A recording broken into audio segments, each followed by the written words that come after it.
जय हिंद मित्रांनो स्पर्धा परीक्षांमध्ये असा प्रश्न विचारला जातो, एखाद्या संख्येला 99 किंवा 999 किंवा 9999 गुणायचं असतं. त्यावेळेस गुणाकार करत न बसता मित्रांनो डायरेक्ट वजाबाकी करायची. कशी करायची मित्रांनो?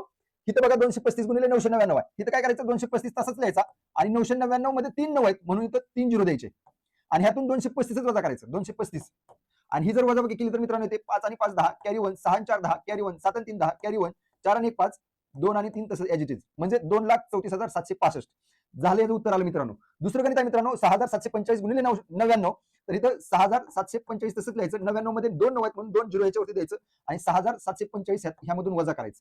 ही जर वजाबाकी केली मित्रांनो किती येते? 5 आणि 5 10 कॅरी 1 आला, 5 आणि 5 10 परत कॅरी 1 आला, 8 आणि 7 15 परत कॅरी 1 आला, 7 आणि 7 14 कॅरी 1 आला, 6 आणि 7 6 एज इट इज, म्हणजे 6,67,755. अशाच प्रकारची दोन गणित मित्रांनो. ह्या दोन गणिताची उत्तरं काढायची आणि कमेंट बॉक्समध्ये कमेंट करायचे मित्रांनो. व्हिडिओ आवडला तर व्हिडिओला लाईक करा, शेअर करा आणि चॅनलला सबस्क्राईब करा. धन्यवाद मित्रांनो. जय हिंद अगेन.